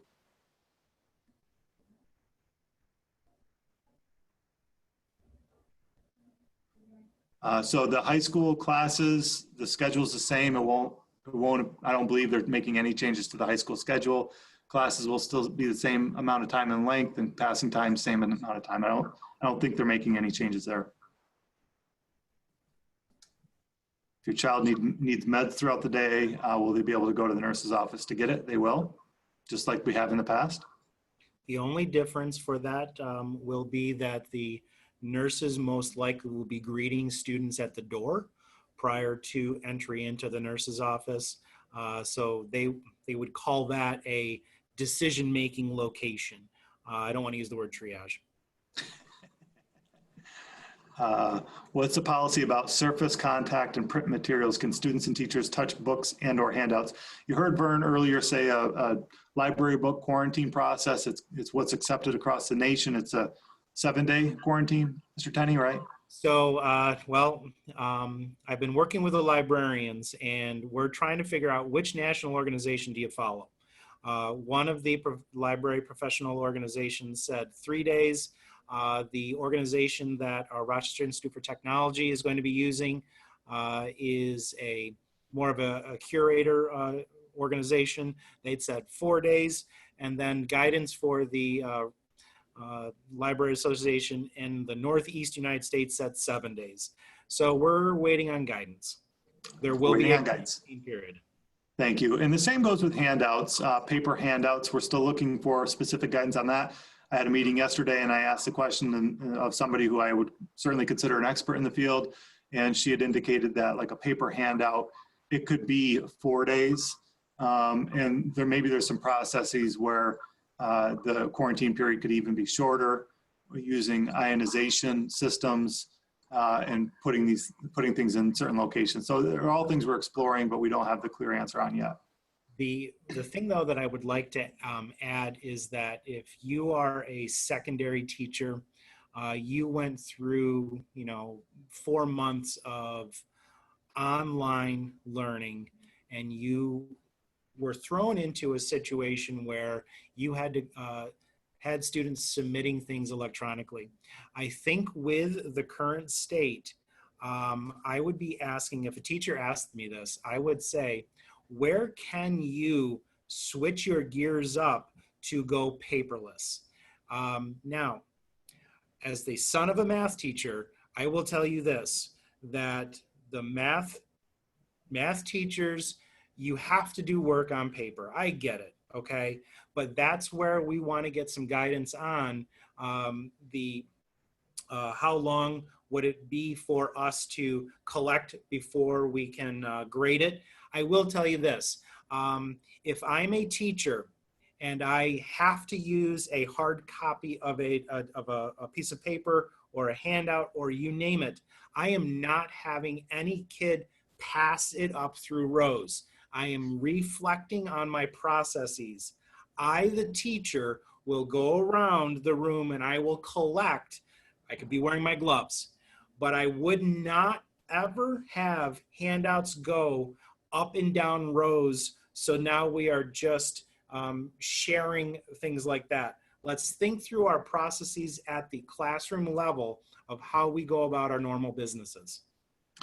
Thank you very much. Well said. High school students, all students will have physical education class. And this question is, if somebody has lunch last period of the day at the high school, could they just go home? There isn't a lunch period last period of the day. There's actually 1 or 2 periods after the lunches are all done where we have classes. Will students be carrying their books from class to class? We're trying to minimize the use of lockers, and so we're encouraging kids to carry things from class to class and not use their lockers nearly as much, but we certainly won't completely restrict that. Will the remote learning days be 6 hours worth of work as it would be in school? It really varies by student, I would say. I would expect a range between probably 3 to 5 hours. Matt or Vern, would you disagree with that on the remote learning days? Because when you engage independently in some of the work, you know, sometimes they can move through it a little bit quicker. And there's a potential that they might be engaging in those recorded mini lessons, and so they might be doing a little bit of, you know, learning and engage in some direct instruction from the teacher if it's posted in that way, and then the time for the independent practice after. So yes, there's a potential that it could be parallel. Thank you.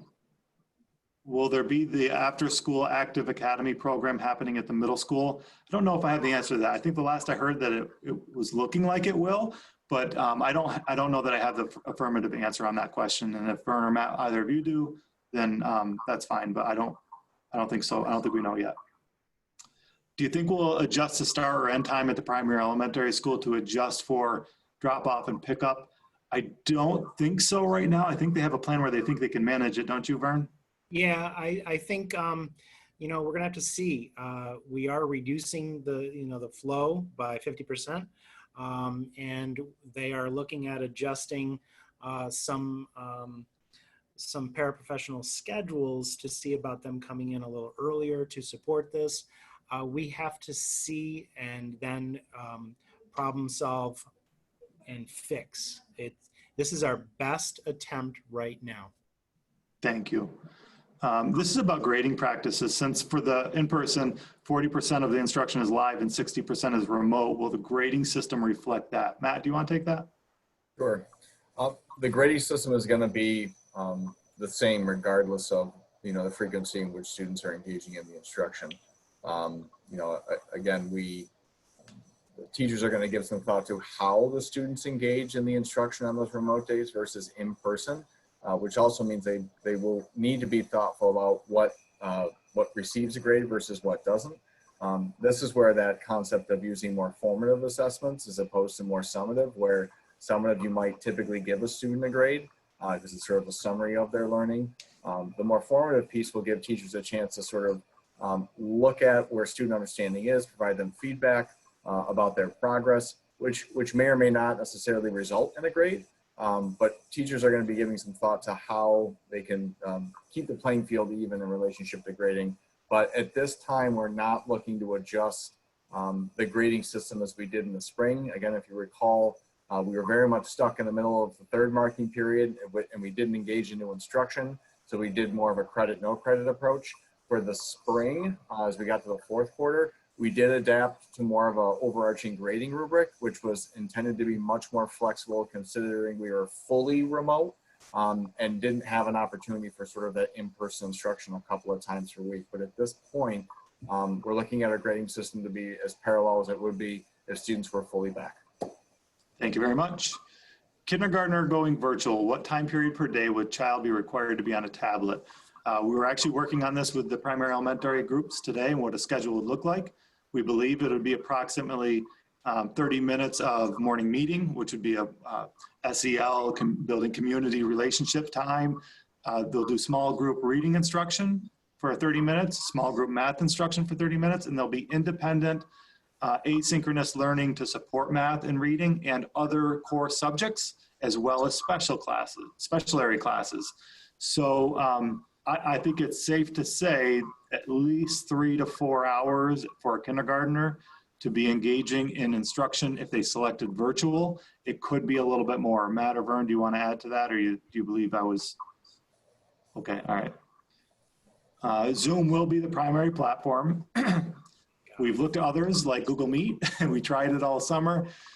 Just didn't seem to have the usability. Now understand that we've purchased a little bit of a Zoom feature that's a little bit more, has more features to it. So we think that the Zoom is using Zoom is the right way to go, but we have explored other options and it just didn't seem to work as well. Link Crew for freshmen will be, we believe, virtual. I haven't really seen the updated proposals for that, but I understand there is a Link Crew proposal going around. Link Crew is, I think what you're referencing is orientation for freshmen. And Link Crew is much more than that, but I think your question is specific to orientation for freshmen, which will be virtually done this year. Yes, there will be school pictures. They happen typically through physical education class. And for virtual students, Vern, where are we with that? I know you've been working hard on this. Yes, we're doing school pictures. They, at the secondary level, we're looking at through physical education. The typical process will be done at the primary elementary. We will be doing, it'll be a lot slower, I think, at the primary elementary in terms of not having multiple grade levels waiting, multiple classes waiting in line. So it'll be a little drawn out there. For students who are going virtual, we will be setting up a online registration system. Actually, it's not us, it's the vendor, it's Clicks. They are setting up a online registration for families to go to their studio. And their studio is set up with absolute 100% COVID safety compliance, that families are going to be spaced out by sign-up times. That would be done during the month of October. Those families that do not, are not able to go or just do not have the opportunities to go to the studio, we will then identify who did not get a photo. They will be contacted by school officials to then determine, do they still want to have the opportunity to get a photo? And then Clicks would then be working with us to find out how can we facilitate school photos. So yes, we are doing school photos. We will be doing school photos in session. We'll be doing school photos for those who have gone virtual. And we'll also be following up with all families that, that did not get a school photo to see, you know, what prevented, was it because it was, you know, driving to the location or something like that. We will do everything we can to ensure that anybody who wants a school photo has the opportunity to do so. Thank you very much. Will it be explained to high school students how each teacher will be conducting their lessons? Won't it be frustrating if each teacher has a different mode of learning or mode of delivery, I think is maybe what they're saying here. I don't know that it might be frustrating, but at the same time, number one, we're offering teachers to gravitate towards what they believe they can do justice, their content. And so, you know, leaving it to the professionals to decide what works best for them and to deliver their content, number one. Number two, we also believe that students becoming accustomed to a variety of learning formats is actually going to better prepare them for college. And so there's a lot of early research and indication that that might be the case. And so find the silver linings, right? Can teachers collect paperwork immediately after students completed it to correct it if they use gloves? I don't know that we have an answer on that one yet. Vern, have you come across this one yet? No, we're waiting on the guidance, but if you're talking about you handed something to a student and they're handing it right back to you, you're the one wearing gloves. I could see that possibly being an opportunity. But if you're talking about students are passing it forward, they're all wearing, there's a lot that needs to be planned out, and we are running those things by the Department of Health as well as our school physician. Thank you. Thank you. What happens if I'm keeping my child home because of them being sick but not from COVID? Same thing, just like any other time. Call in, let the nurse's office know that your child's home sick. They may ask, what the symptoms are, just so they have to, make sure everybody's safe. But at the same time, any work completion or work makeup, they might be able to participate and engage in the lessons while they're home, or they may have to wait until they're feeling well enough to do so, and just like they would during regular school. Can teachers spray paint spots on the grass outside that are 6 feet apart so they can easily take classes outside for lessons and activities? Well, we haven't made this public yet, but what we do believe is we're going to have 5 sets of outdoor classrooms at every building. So 5 at the primary, 5 at the elementary, 5 at the middle school, 5 at the academy, and I think we'll have 3 at the CACC. And where teachers could sign out those spaces to go outside, and they won't be sitting on the ground on the grass. We actually have a community partner, Pro Cutters Lawn and Landscape, who have indicated that they will cut log rounds at the primary elementary school. They'll be 15 inches in height, so students can sit on those. They'll be spaced out 6 feet away from everybody. And at the secondary levels, they'll be 20 inches tall. And students will sit on their own log round that will be spaced out accordingly, and teachers can deliver instruction outside. And so we're very thankful to Pro Cutters for their willingness to do that. Incredibly generous. But we're working on getting that up and running for opening of school. So far, athletics for middle school, even modified sports, has been delayed till September 21st. We're still staying tuned on that. There could be clubs and extracurricular activities. So clubs and activities, we're asking those advisors to submit to their building principal how they would run their activity and still be fully compliant with the guidance documents from the Department of Health and NICEAD. And if they can do that, then they can gain permission to run.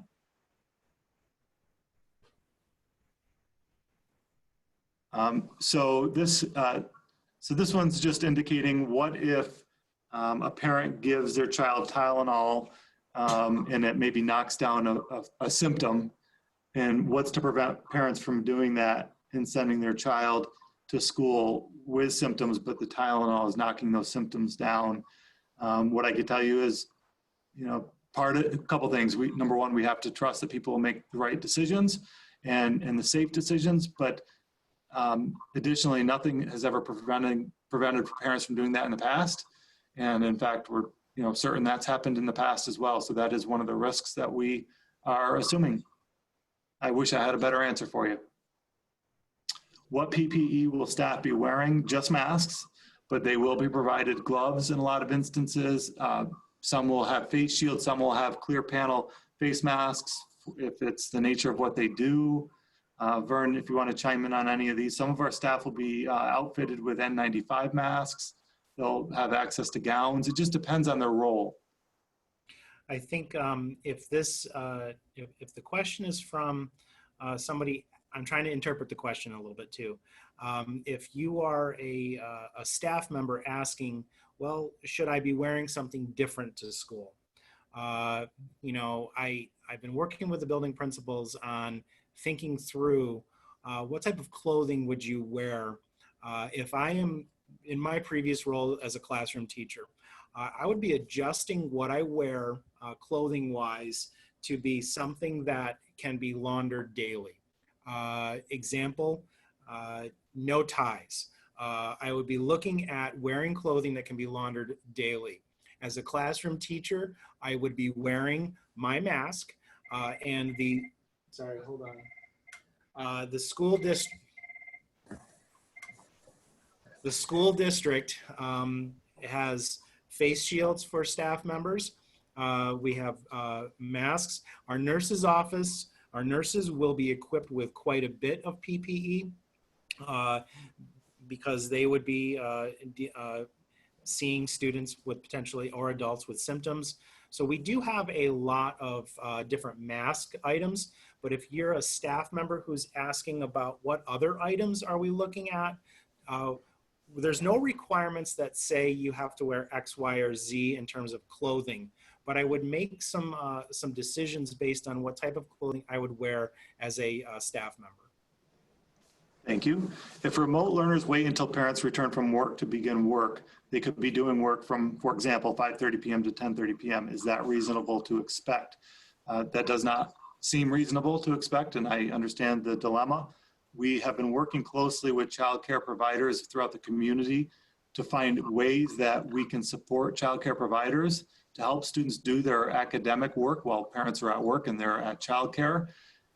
And so hopefully whatever childcare setup you have for your children, they're able to at least engage in some, if not all of the work, and accomplish that prior to you coming home at 5:30. Now, we know that's an idealistic kind of perspective on it. And we're hopeful, though, that at least some of the work could be done before you came home. That way you wouldn't have to dedicate such time. We saw that and we heard that as a major challenge for families, and we're trying to come up with solutions to that. Do high school students have to submit assignments, homework, and tests in Chrome like they did in March? There'll be a variety of manners to submit work. Usually it's through Schoology, and that would be the process we'd follow. For little ones, UPKK at least, will there be ID checks for pickup? What's the safety plan? Vern, do you want to talk about how we'll confirm that kids are being picked up by the right people? So with the dismissal, especially for the little ones, primary students, we will have a lot of new systems in place that would involve checking to make sure that the person picking them up is the correct person. We will also have other things in place to identify vehicle, you name it. We're looking at a lot of ways that keep our kids safe, but also are ways to assist with the pickup process. Thank you. Will each building share possible at-home schedules for remote learners so parents and students have a model to follow? It's not a bad idea. Just have a template of this might work. Matt, I don't know if that's something you had thought about or something might not be a bad idea. I know for my youngest, having a schedule every day that she followed, even though it was asynchronous and kind of at her own pace, just helped her stay on top of her work. Yeah, I don't know that we were thinking of one specifically for remote learners. You know, part of what we tried to do in the spring was the use of Brave Square to communicate weekly expectations and kind of at a glance for each day. We're still hoping to continue that level of communication, which might help to structure some of the activities at home, but much like some of the previous questions, there may not be a one-size-fits-all in relationship to that remote learning time because everyone's family circumstances might be different. So I'd recommend to try to look at that at a glance and that weekly communication to try to help structure maybe more of a model to follow. Thank you. This is about open houses in October, where they'll be canceled or go virtual. Looking at canceling open houses in person, but making them virtual. That is what we're working on currently. And there's a variety of other things that are being canceled simply because out of necessity. So homecoming is being canceled, and we'll be communicating that very shortly. Things like the 8th grade Washington, D.C. trip. It's a year-long process to collect and fundraise for that. And so, you know, I can't see how we would be allowed to make that trip happen anyway this coming year. And so we're making some decisions, and we'll be communicating those in the coming days. Where will the primary elementary students go when they're dropped off? Typically, they stand in big groups in the link. And so the administrative teams in those buildings have designated other spaces to space students out so they can wait in a variety of different areas. But keeping in mind that we are allowed to be less than 6 feet in congregation areas. However, we're looking to decrease the density by spacing them out into different areas. If my child is homesick and is not COVID related, can they go back to school the next day with a doctor's note? Vern, do you want to answer that one? The question was without a doctor's note. Oh, So, I'm sorry. It's okay. If your child is homesick, you would follow the same process that you have in the past. If your child has any of the COVID symptoms, we will have guidance for families of what to do if their child has COVID symptoms. Thank you very much. Can staff wear scrubs? We've joked about cherry and gray scrubs. It'd be part of our Spirit initiative, but Vern, do you want to answer this one? It's something you've talked a bit about. Yeah, I did respond back to one of the questions individually. Staff will be able to wear clothing that is still appropriate for school. Principals will be sending out in their welcome back communication some suggestions on clothing that is safe for COVID, but also still representing a more professional, appropriate piece. I will tell you that the first thing that I would be doing as a staff member is I would be making sure that my clothing is washable. It's not, I wouldn't be wearing things that have to be dry cleaned or anything like that. I would be making some changes in what my school clothing is. Thank you. The CAC, this is a question about a couple acronyms that we've talked about. CACC is a small alternative school that we have in the school district here. It's for 8th through 12th graders, and it's about 40 students typically. And so again, it's off-site. It's an alternative school. FLTCC is a BOCES program focused on vocations that students might want to pursue after high school. It's for juniors and seniors. The Braves masks that were purchased for students, should they be laundered daily? I wouldn't just say the Braves mask. I would say any mask could be laundered, maybe have a rotation of masks. And there's other ways to care for masks, I think, besides laundering them. I was meeting with, oh, go ahead, Vern. No, you were saying you were meeting, and this is something that I'm going to be working with our district medical director of what should we be telling families, parents, staff members? What do they do when they take their mask off for their lunch break? Where are you storing your mask when you are going home? So what I have here is a model, is an example of my backup mask. And it is in a simple sandwich bag, a sealable sandwich bag. That way, when I have it in my backpack, my mask is not, being thrown around and who knows what in my backpack. So when we're talking about masks, you want to have one that is, if you have one that you've purchased, make sure it's washable. And if you need masks, we will have a lot of, they're disposable masks, but at school, if you have a mask that is washable, we really do suggest, like Superintendent Farr said, having a rotation so you are washing these. We don't want you to have your hands in something contaminated. You touch your mask to put it on, which you should be hand sanitizing or washing your hands every time you put your mask on. We want to make sure that we're also doing things safely when it comes to our mask care. Thank you.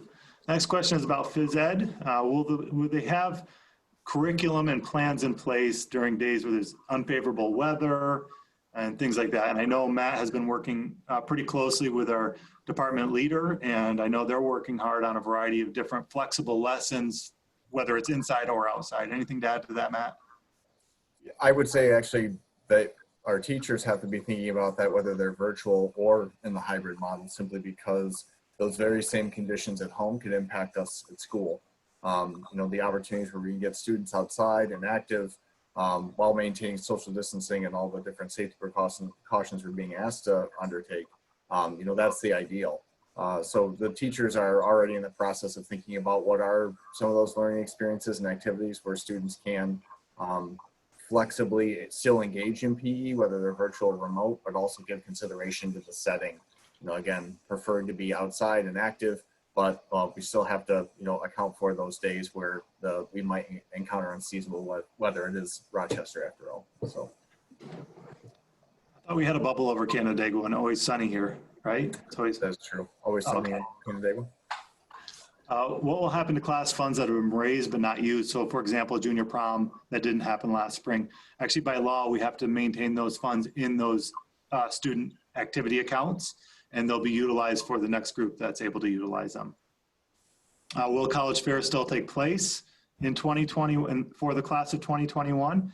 I don't know that that's been determined yet. I'm guessing though there'll be kind of a virtual format. Vern, you have news? You hit it. It is virtual. Where we canceled the fall ones. Colleges won't send their reps to do a fair at schools right now, and the one that's typically held in the fall at Rochester Convention Center, that one's not going. So our counseling department, we will be working on how to come up with those virtual visits. So we possibly could have our individual colleges come for the college visits, but do it in a Zoom fashion. So students who would be interested, we could have them sign up and use their Chromebooks to access the rep that way instead of having the in-person meetings in our counseling center.